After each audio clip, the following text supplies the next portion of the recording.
There's always a bit of fear of if something went wrong, it would go horribly wrong. I never try to think about fear or being scared when I'm snowboarding. You go like 63, 64 kilometers an hour. Everybody has a little bit of fear. There's fear everywhere. Like, I want to make people afraid. 算极限运动吧，我就不弄了，我就让别人去弄。我希望大家能看见我。就是自己的原因，就还在战胜中。So of course I have fear, falling or failing, or many things.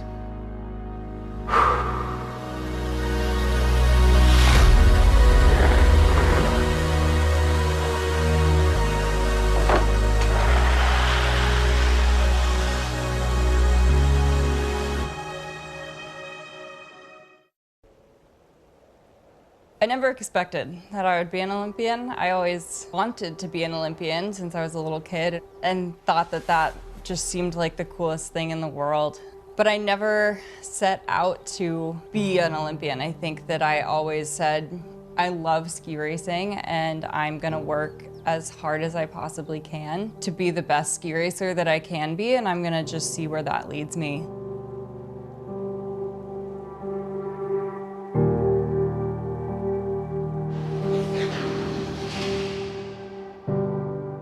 When I think about going that fast, I picture this one very particular part of Cortina d'Ampezzo. In the downhill course, you come through this chute between these two giant rocks, and you don't turn for like what feels like an eternity. I think it's something like 300 meters. You have like a very shallow turn in it, going about 125 to 130 kilometers an hour. There's always a bit of fear of like if something went wrong, it would go horribly wrong. And that's what I think about before the run sometimes. And, you know, I try to control my mind and keep it from going to that place.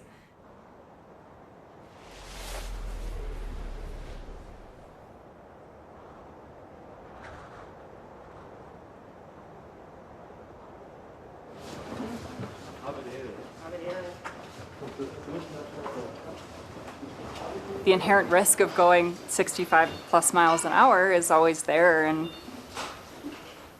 every time I'm in a start gate, I feel a little bit nervous about that risk. It's always something that I know I could get hurt doing. But what's wild is that the joy that I feel and the euphoria of going really fast and going off a big jump, arcing a beautiful turn, that joy is 10 times more important to me than the fear.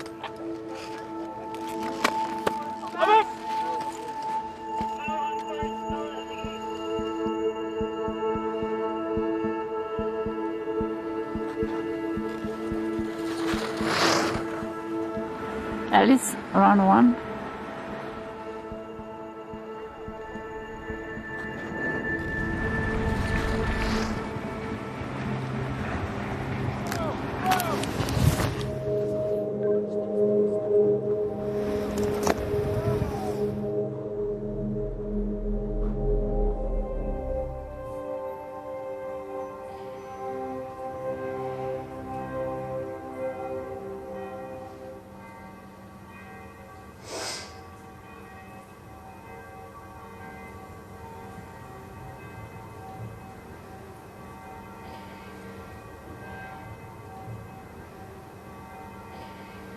I just know that I hit a bump really weird right at the bottom of the course.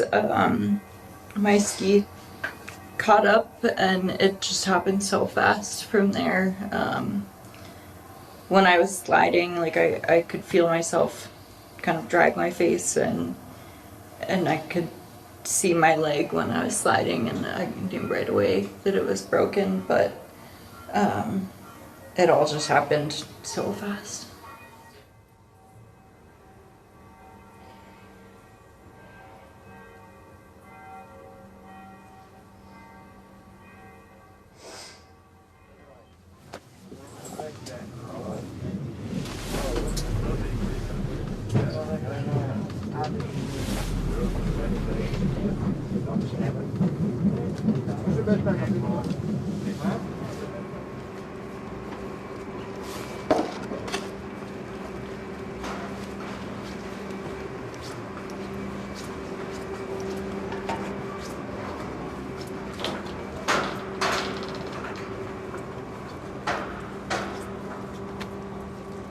I never tried to think about fear or being scared when I'm snowboarding.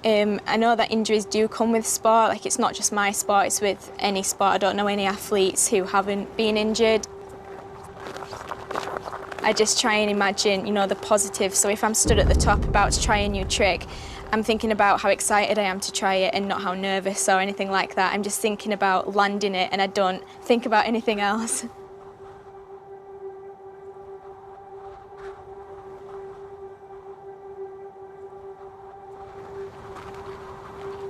When I was 16 years old, I just missed out on qualifying for the 2014 Sochi Olympics.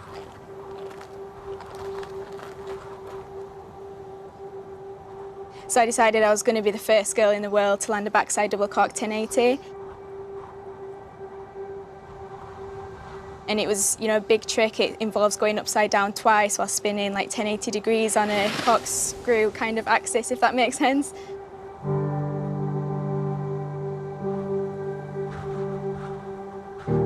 I wanted to prove a point that, you know, girls can do that.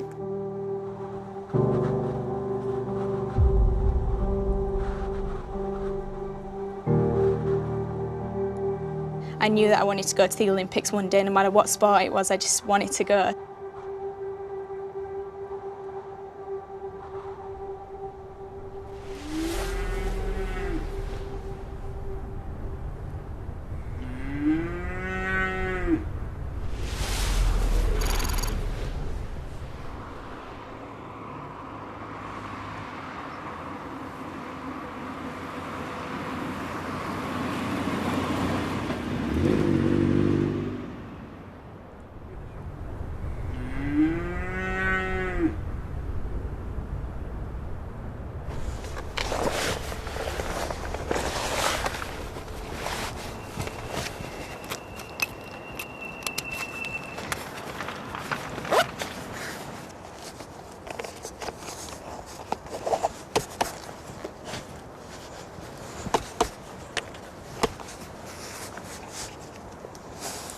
My mum and dad were both keen snowboarders, so they did it for a few years, I guess. And then when I was 3, I started skiing here.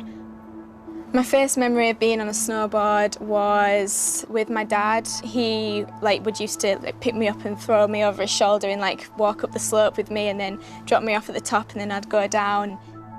I never really remember being afraid, just more excited. I can't remember learning how to snowboard because I was so young. It was never really that I was scared, it was just having fun with my friends.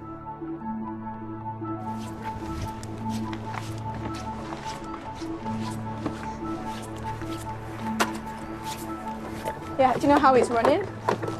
No, but I'm going to put some wax on. Oh, okay. Back to normality? Yeah, well, hopefully. Yeah.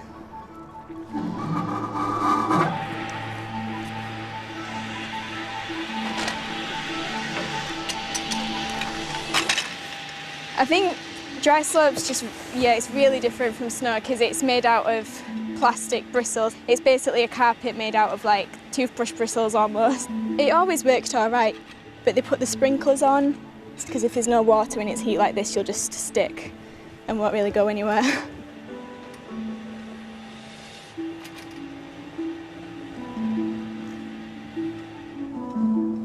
In terms of the whole global snowboarding at elite level, it is very rare for someone to start out on dry slope and then make it to the top level. And yeah, you only really see that from the British athletes.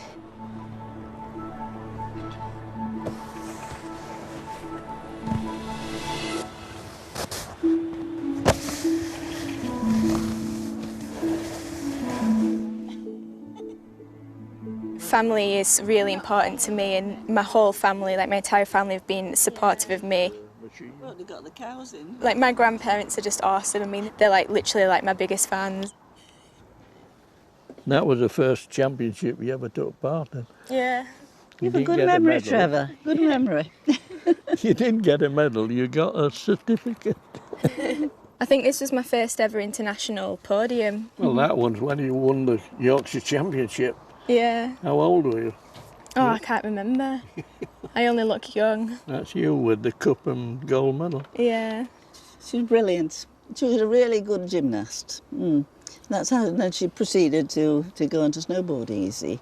They were very disappointed to lose her, the gymnast team, Yes. because they did think they got a winner down at Halifax Diamonds Gymnast Club. And they were very disappointed when she turned to snowboarding. They were? Because they definitely thought she would have made the England squad. It's really awesome that they've made the scrapbooks as well, because like I will have them forever and I can always look back and, you know, there's bits in there that I've completely forgotten about from when I was like a child. There is a book upstairs with all your injuries in it, and the list is that long. I've broken both wrists, my arm, my shoulder. I've separated my shoulder. I've broken my back, my heel, and then I've also done my knees, like my ACL, my meniscuses, and cut my eye open when I was really young. Yeah, I guess. That was the worst one in South Korea, wasn't it? Yeah, by far.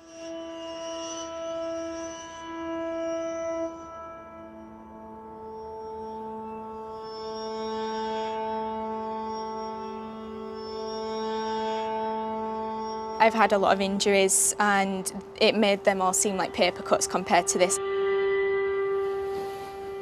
It was my second training day at the Olympics for the slopestyle event, and I just dropped in first run of the day to hit the first rail.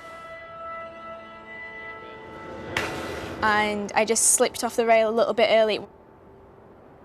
And for some reason on the landing my heel just broke completely, like into two pieces.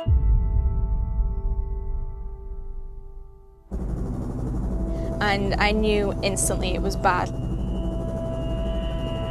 And then I got shipped over to Seoul, where I had to have emergency surgery the next day. At the time I thought that was it. I thought I'd be back snowboarding in a few months, and then I kind of realised, okay, this is going to be a long time now.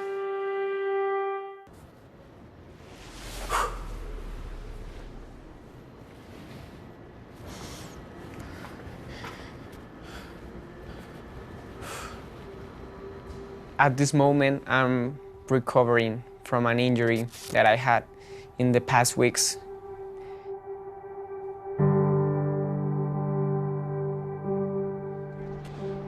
Pero cuerpo no, yo creo que ya saltos ya fue suficiente. O sea, ahorita por lo del tobillo más que nada. ¿Y los giros? Los giros sí, sí los puedo hacer. Entonces los esquinas con los giros. It's normal, and it's just something that we have to deal with. You maybe are worried about a new jump, but at the end, if you don't fight your own fear, you're not gonna accomplish more. Yeah.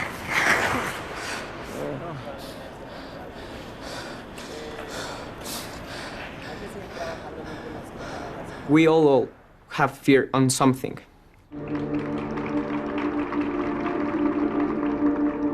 But if our fear is bigger than our courage for this accomplish, I think we are always gonna be on the same spot.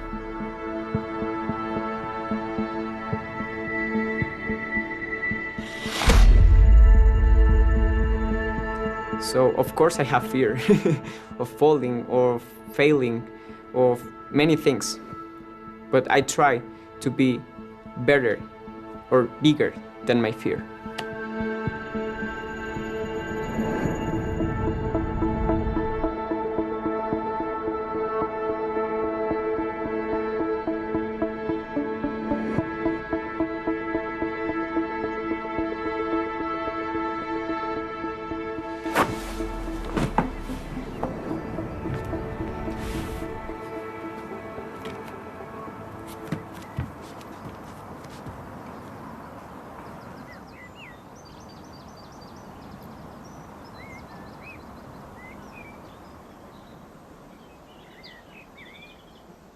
because of the way the bone broke, the skin died from the inside out, and I had no clue what that meant at the time. I didn't know how serious it was, so then when I got flown back to the UK, they had to send me to see a specialist where he looked into it and realised it was worst case scenario, and the skin had died all the way through to the bone, which then meant I had to have another 6 operations and skin grafts and a machine connecting like a tube to my foot to create new tissue, and it was all very complicated and complex, and I didn't realise.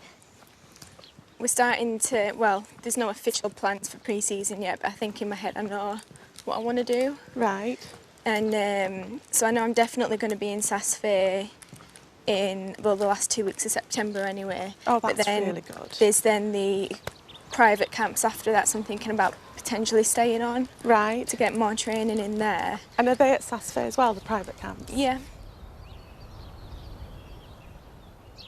So injuries, you know, we all know it's part and parcel of being the top of your game in the sports world. So it's always there in the back of your mind. But when she's going through a tough time with injuries, it's not just physical, it's mental as well. And, you know, we've got to be as supportive on both those fronts for her, which sometimes can be quite hard because there's nothing worse than seeing your daughter go through so much pain, and you know, like I say, it's not good. But I try to stay really positive. But yeah, when obviously you get questions asked of that, it's hard to answer really, because we are quite emotional about it, only because it was such a traumatic injury for Katie, the last one, and we didn't know when it was going to end.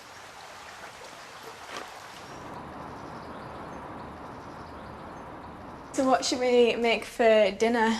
Tea? Well, we don't actually have much, so it's going to have to be pasta.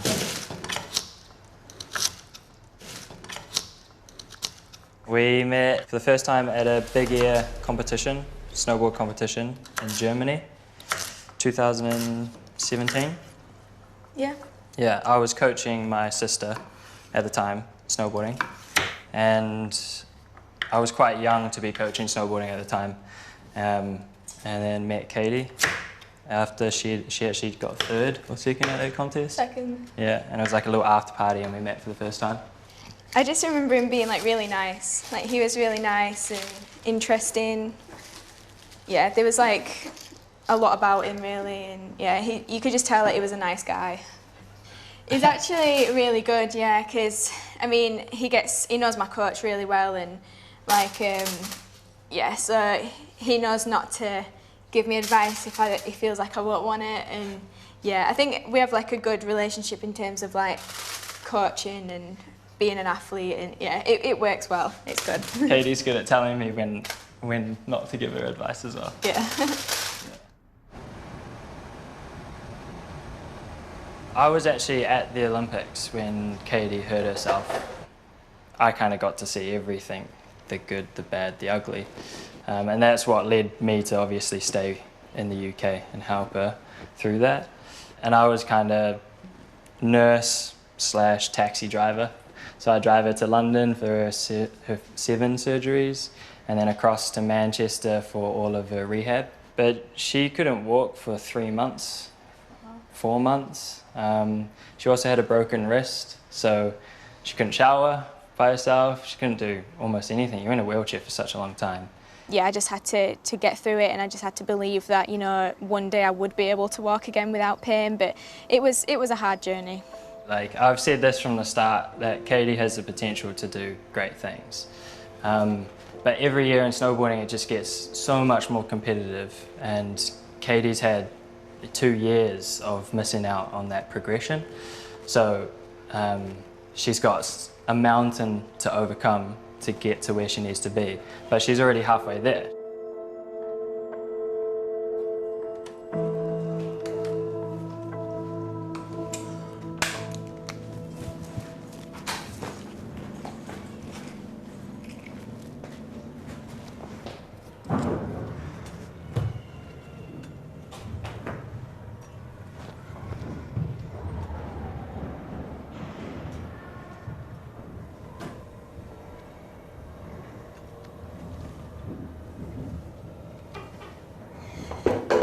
Power is huge in snowboarding because you have to have really strong legs and core and just all around like just a strong body so that you can generate enough power on the takeoff and the landings. Like you have to just like to get the most out of the jump or the rail, you have to really use your power from your legs and your core to like go high and generate the spin or the flip. So yeah, it's super important.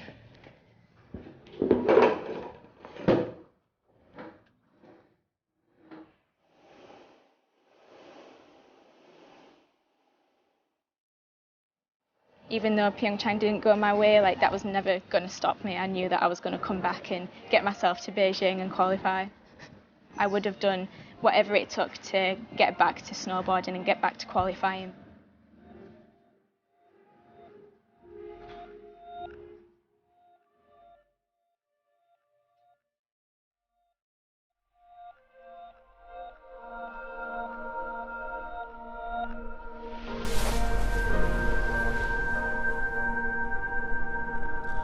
Everybody has a little bit of fear for races, everybody.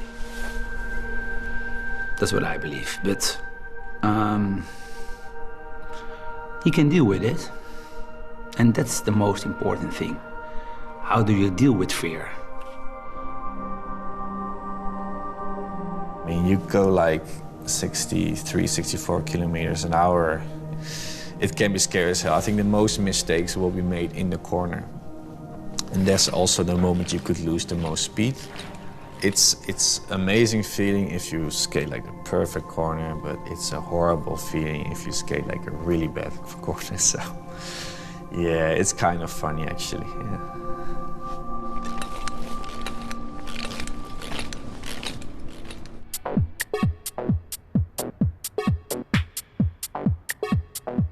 Je kan gedecuud worden, je kan ijs kan breken, je kan vallen.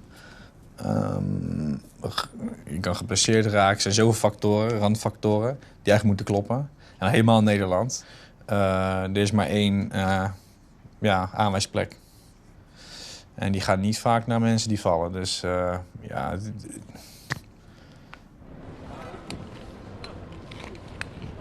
Sometimes the fear gives a lot of... It's actually not bad. Because sometimes they all think you have to think positive and you have to think sus. And sometimes fear gives you that you are sharp in your head, you know? You're sharp because of the fear. When you're easygoing and you're going to the start like this, it will not happen.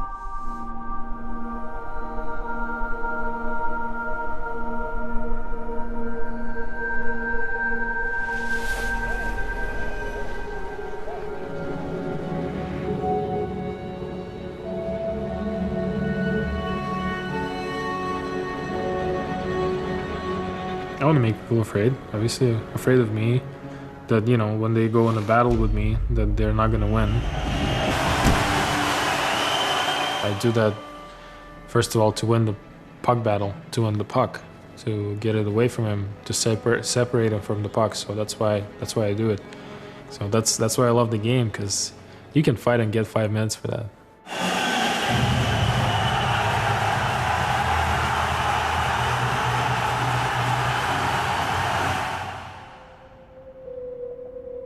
Hockey players are so tough. Like, there's fear everywhere. Like, you go down because our faces are not covered. You know, you're trying to protect your face sometimes, but sometimes you just can't. And it's like, I remember a couple pucks going to my chin, like, and I saw them going. I'm like, and it doesn't help that you, like, you know, close your eyes.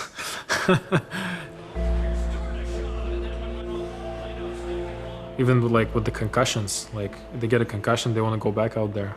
You can't, like, because it's a big problem. You know, your brain, that's the one area of your body that you have to really, like, take care of. But still, the guys are so passionate about hockey and competitive that they want to go out there. So hockey is very dangerous, but if you are smart and you're playing smart, you should be fine. Yeah, there's fear a lot. Like, you go to the boards to pick up the puck, and, you know, there's some dude, like a bull, He's like 6'5", 260, coming out at you to hit you, and you're like, oh my God. But you still have to like go get that puck. So there is fear, but you can't show that on the ice. Inside you can be feared, but at the same time you're fearing something, but you have to be fearless. You know what I mean? So.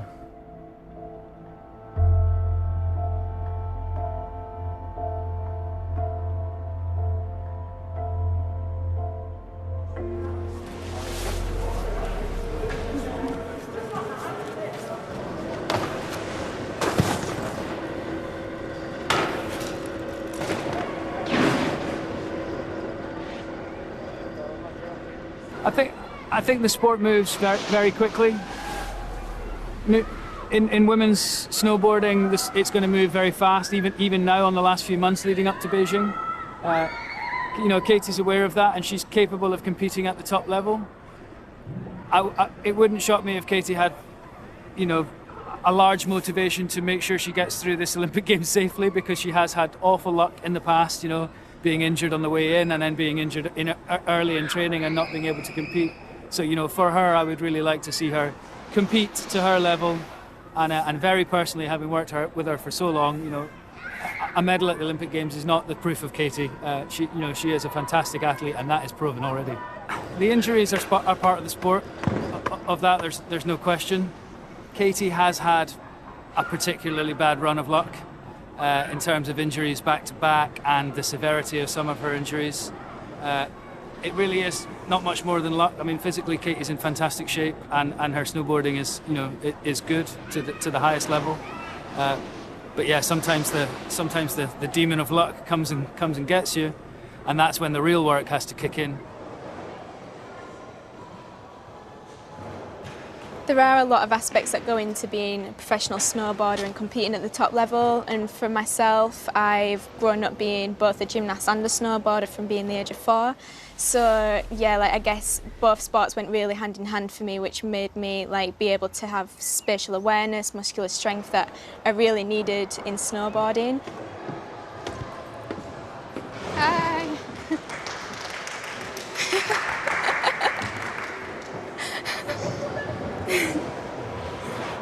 Gonna join. I was thinking, why is it so dark? Just a little bit of It's just a bit dark, isn't it? Yeah. I think that's where the skateboard is going to go. Imagine how loud it would be if the skateboarders were above. That's all I seen. I thought I just want to jump off that. I mean, that's going to be a thing, isn't it? Okay, yeah, that's what you're going to do. You're going to jump from all the way up there straight into the boat.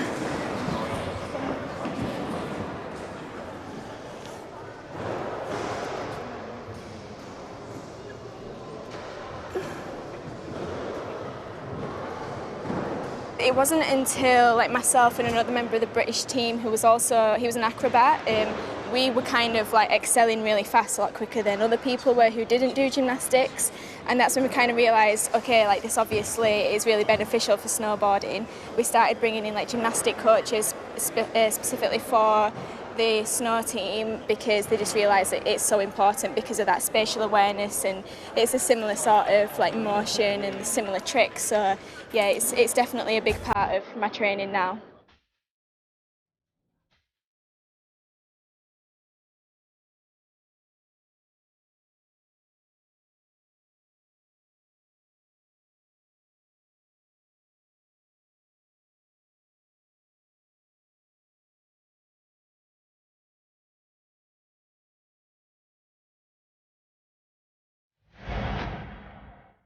At the time, because I had to have such a long time off snow because of my rehab, you know, it was a really long process, and I guess that was quite frustrating for me, so I didn't know how it would play out when I eventually went back to competing, like where I would stand in terms of competitions and tricks.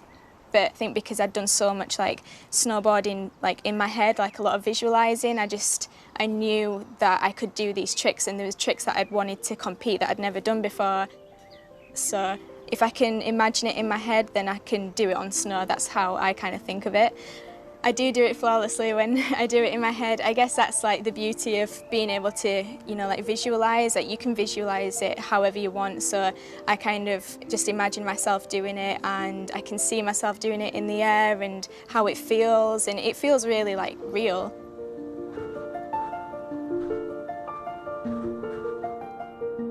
There is an interesting part about snowboarding that differs from other sports, or freestyle snowboarding, I should say. And really here I'm talking about free sport in general, or action sports, some people call them. Because they're such self-determined and autonomy-supportive sports, the value for anyone who does them is actually not in the sport itself. It doesn't really matter whether you're good at doing this or not. What really matters is that you come along and be part of doing it and choose that challenge for yourself. It's choosing the challenge and accepting the risk and reaping the reward of progressing through it that's really valuable to young people.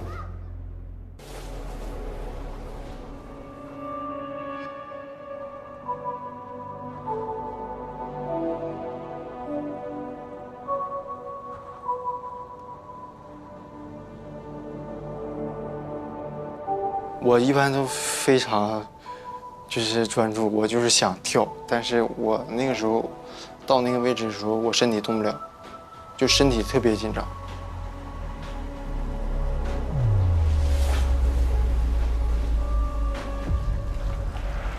把肩往下回缩，不要耸肩啊。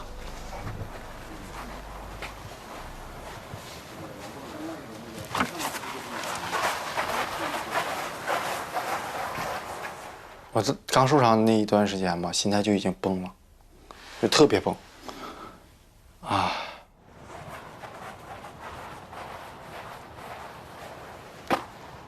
因为之前受伤也比较严重嘛，然后，就是一直在。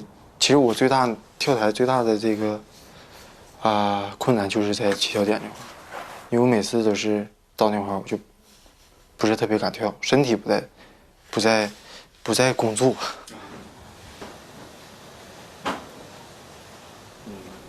就是自己的原因，就还在战胜中，就一点一点来吧。就是这种，不是说可以靠身体这种力量啊什么去弥补的，就只能说一点一点克服。还有那个出台的时候还有的什么吗？有恐惧感吗？有，还是有一些。就起跳的时候还是有恐惧感，就是不敢起跳。你现在呢，就是比赛的时候你不会想害不害怕是吧？但训练的时候你要想多了，会出现一些晚。对，起跳就是改了点儿，就改了挺多，然后重发方式，然后起跳那个位置就是不是特别敢跳，因为在后期的时候那个哑力的时候，我那时候还是挺放松，还是挺敢做动作的。那确实能看出来。就是你现在通过努力，你现在已经是吧进步这么多了，包括你的体能啊，包括跳台呀，是吧？对。我们就用每天开开心心那种轻松的心情训练。你每天训练的就绷得太紧，不管是越野还是跳台呀，放松点，是吧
？Well, the actual wind forecast said it's pretty windy.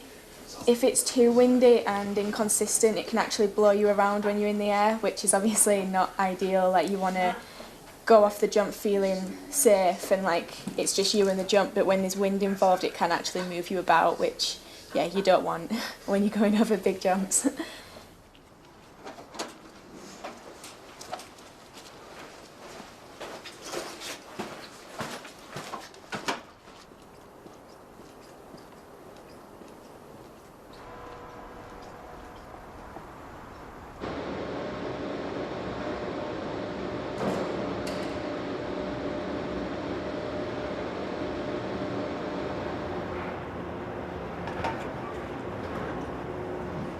I try not to think about like the consequences when I'm snowboarding. I try and just focus on like the positive outcomes. And I think you just have to like, you know, do everything in the right order. So before I try a new trick, even if it is Olympic season and I want to try something, I'll always go through the whole process step by step before doing it properly on a big jump on snow. And that might mean doing it on airbags or doing it loads of times in my head. And if I can figure that out in my head and I've done all the right steps to it, then I know I can do it safely and not have any doubt whatsoever. Like, I feel like having no doubt in your head is really important.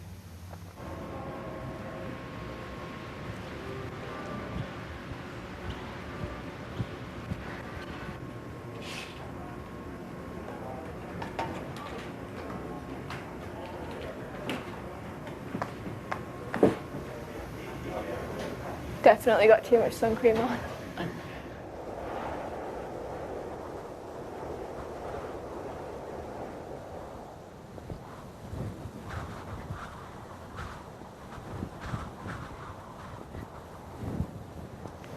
So for my warm-up, I usually do a good stretch, kind of like stretch out my whole body. And then I do a little bit of like lunges and squats just to kind of wake my muscles up. And then I do a couple of like warm-up laps on my actual snowboard. But like the warm-up's really important to me because, you know, it's all about injury prevention and just making sure your body's as good as it can be before you actually start hitting the jumps.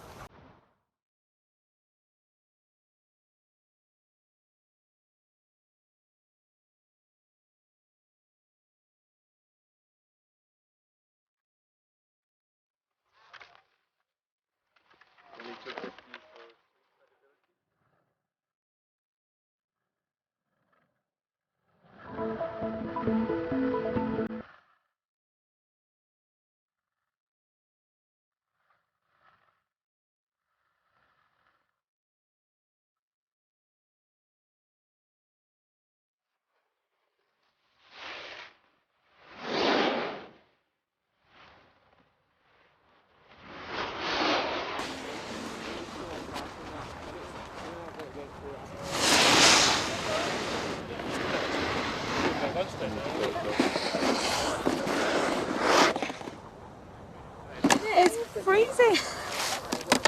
Oh, it was chilly when we got up. Like, I was in like jacket and everything, yeah.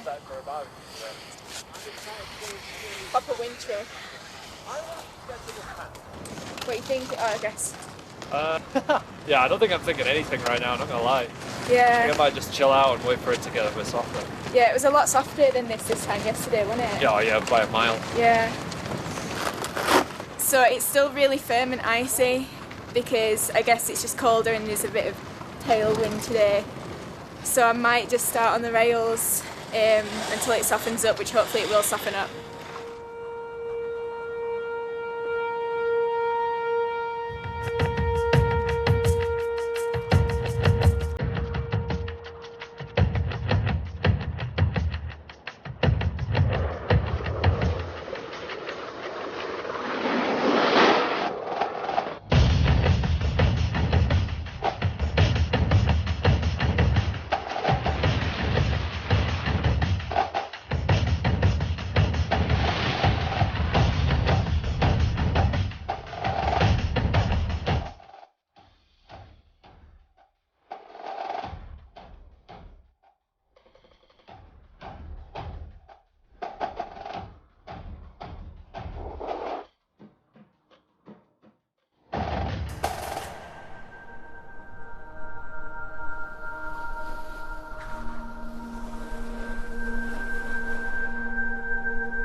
So, I mean, I have at least 15 months until I'm going to be back on snow, which is a pretty daunting thought. And so one of the ways I've been getting through that is setting small goals and celebrating little accomplishments along the way. Little things like putting weight on my foot. I get to do that in a week.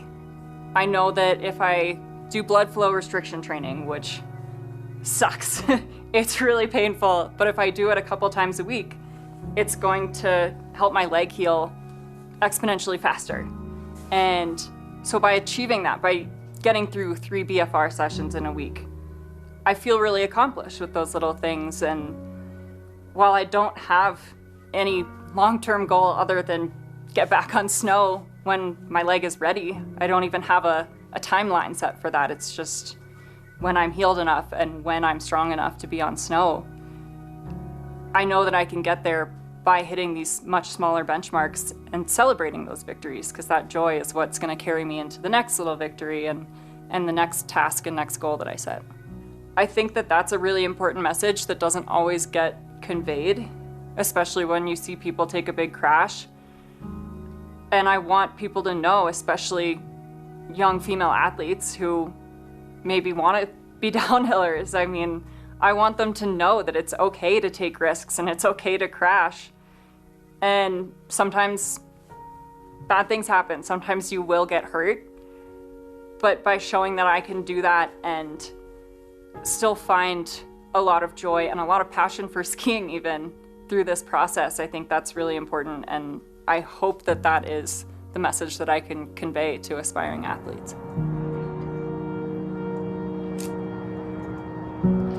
You? Woohoo!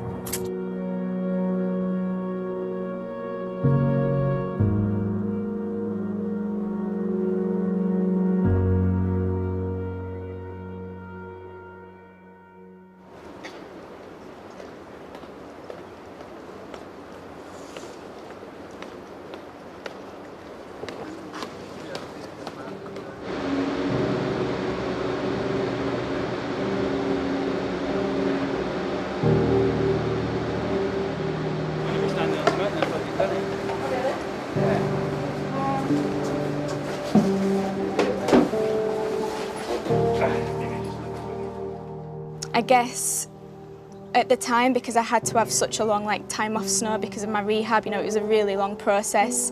And during that time off snow, the girls that I compete against, the level was going up in snowboarding, and it was really frustrating for me to be sitting back at home doing rehab, wishing that I could be out there training with everyone and progressing my snowboarding because everyone else was progressing. And I guess that was quite frustrating for me, so I didn't know how it would play out when I eventually went back to competing, where I would stand in terms of competitions. In my comeback season from that injury, it just all kind of fell into place. I ended up having the most successful season of my life.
I can remember the first time that I skied downhill and thinking that was terrifying, but I have never felt like this before.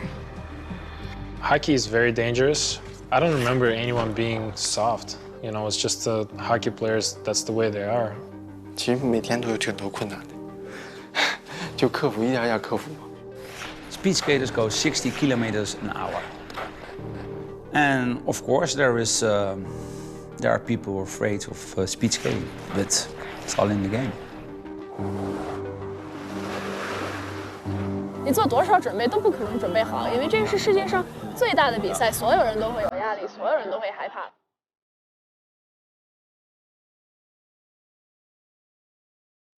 Sometimes our mistakes are that we think like we are not able to do something. But when we are kids, we never think that. We just do it.